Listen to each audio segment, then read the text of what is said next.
The Kidnapped King by Ron Roy, Chapter 9. Maybe Sammy thinks Joan knows who the kidnappers are, Ruth Rose said. Maybe, Dink said, or maybe Joan is the kidnapper. Josh and Ruth Rose looked up from their jello. Josh had Cool Whip on his nose. His tutor? He asked. Think about it, Dink went on. Sammy wakes up in the middle of the night. Someone's in his room. He recognizes Joan and grabs a pile of yellow glass. Yellow glass because he remembers how much her name sounds like the French word for yellow, and he knows I know that. But how could she be the kidnapper? Ruth Rose asked. She's Sammy's friend. She came here to help him. Yeah, and you saw how upset she was this morning, Josh said. That couldn't be an act. I still think Sammy just grabbed the first pile of glass his hand landed on in the dark. Ruth Rose stood up. There's one way to find out, she said. Let's go to the hotel and talk to her. Okay, Dink said, but she's not at the hotel. My mom said she was meeting Joan at dinner. Good, Josh said, gulping down the link. Joan at the diner.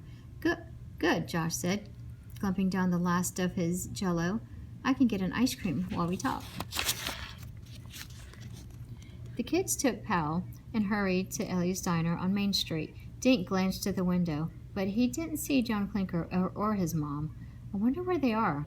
Mom's car isn't here either, Dink said, looking up and down Main Street. Let's ask Ellie, Ruth Rose suggested. Josh pushed the door open and the kids stepped inside. Two teenagers were eating scrambled eggs, but no one else sat at the booths or at the counter. Hey there, kids, Ellie said. Hi, cutie poochie. She bent down and patted Pal, then stroked his ears. Shall I scoop up 3 cones? She asked. Dink shook his head. No thanks, I'm looking for my mom, he said. Have you seen her? She was supposed to meet someone here a while back ago.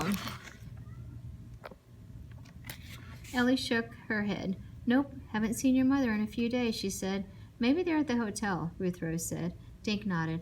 I guess it's worth a try, he said. They thanked Ellie and headed for the Shangri-La Hotel, 2 blocks up the main street. Why couldn't we at least get cones to go? Josh asked. He placed one hand dramatically across his forehead. I think I feel faint. Later, Dink said, after we find Sammy, and after we find my mom, he thought. 3 minutes later, they walked into the hotel. Mr. Linkletter was sitting on one of the lobby chairs, eating a donut and sipping coffee. Well, hello there, he said when the trio approached them. He glanced at Pal. Joshua, I assume your dog is house-trained? Josh grinned at Pal, flapping down at Mr. Linkletter's feet. Yep, and he's hotel-trained too. Mr. Linkletter twitched an eyebrow. Well then, he said, how can I be of service today? I'm looking for my mom, Dink said. She was supposed to meet Joan Clinker at Ellie's, but they're not there. Have you seen them? Mr. Linkletter set his coffee down. I didn't see your mom, but Miss Clinker left the hotel a short while ago. Did she say where she was going? Mr. Linkletter shook his head. Not a word. Dink glanced around the hotel lobby. Where could his mother be? She always let him know if she had to change her plans. Always. She didn't leave a note or anything. I'm sorry, Donald, Mr. Linkletter said. Perhaps she's gone back home. Would you like to call her? Suddenly, Dink felt sick. He blinked back tears. Something was wrong. First, Sammy disappeared, and now his mother was gone, and she's been on her way to see Joan Clinker with the yellow glass. Mr. Linkletter wiped his fingers on his napkin and stood up. Come, you can use my phone, he said. He took Dink over to the counter. Pal followed Mr. Linkletter, sniffing his heels.